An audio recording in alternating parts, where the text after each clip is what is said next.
আসসালামু আলাইকুম everyone, welcome back to my channel. আজকে আমি একটা ভাইরাল রেসিপি শেয়ার করব, যেটা কিনা অনেক আগেই ভাইরাল হয়ে গিয়েছে।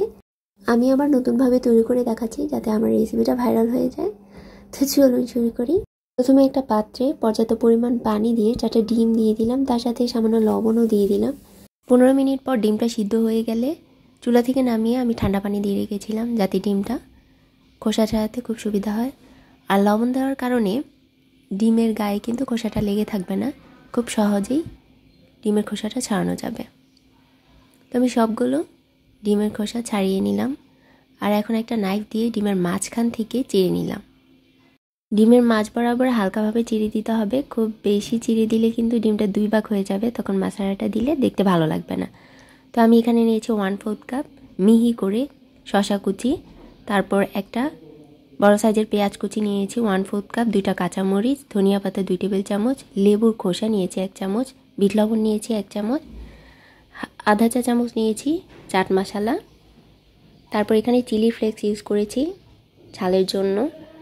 এখন দিয়ে দিচ্ছি টমেটো সস 1 টেবিল চামচ, এখানে চাইলে কেচাপটাও ব্যবহার করতে পারেন। তারপর মেয়োনিজ দিয়ে দিচ্ছি 1 টেবিল চামচ। আর এখন যে ইনগ্রেডিয়েন্টসটা আমি দিব সেটা হচ্ছে তেঁতুল চাটনি। আপনারা চাইলে এই চাটনিটা ঘরেও বানাতে পারেন, অথবা প্যাকেটের যে তেঁতুলের চাটনিটা পাওয়া যায় সেটাও ইউজ করতে পারেন।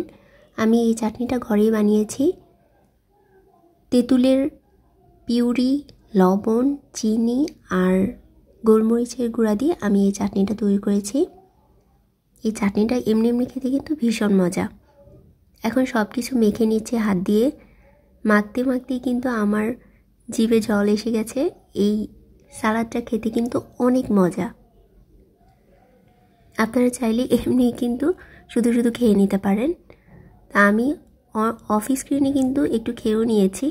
তা আমি সামান্য গন্ধরাজ লেবু দিয়ে দিলাম, দেওয়ার পর আবারও ভালোভাবে মিশিয়ে নিচ্ছি। তারপর আমি যে ডিমটা চিড়ে রেখেছিলাম সেটার মধ্যে পরিমাণ মতো দিয়ে দিচ্ছি। সালাদটা পরিমাণ মতো দেওয়ার পর এর উপর থেকে একটু তেঁতুলের চাটনি দিয়ে দিব। তেঁতুলের চাটনিটা দিলে উপর থেকে দেখতে কিন্তু খুবই লোভনীয় লাগে। এখন আমি 4টা ডিমের মধ্যে সালাদটা দিয়ে দিব, উপর থেকে তেঁতুলের চাটনিও দিয়ে দিব। আর বাকি যে সালাদটা আছে সেটা কিন্তু এমনি এমনিও খেতে পারেন, বা আরও ডিম সিদ্ধ করে ডিমের সাথে এই সালাদটা খেতে পারেন। এই ডিম মশলাটা খেতে এতটাই টেস্টি ছিল যে এখন বুঝতে পারছি কেন এই রেসিপিটা ভাইরাল হয়েছে। আর শীতের সময় গরম গরম ডিম সিদ্ধ করে এই মশলা দিয়ে খাওয়ার মজাই আলাদা। তো আজকে আমার রেসিপি ভালো লাগলে অবশ্যই একটা লাইক দিয়ে দিবেন। আজ এই পর্যন্তই, আল্লাহ হাফেজ।